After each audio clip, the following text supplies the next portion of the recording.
Hi everyone, in front of me I've got a Xiaomi 12T Pro and let me share with you how to reset network preferences on this device.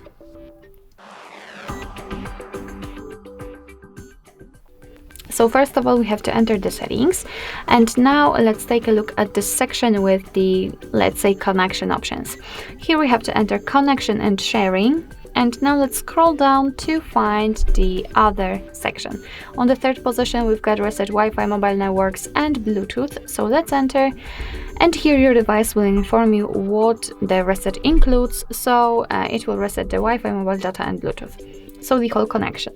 Let's tap on reset settings. If you've got any kind of screen or kernel set, then your device will ask you to enter it in order to confirm the whole step.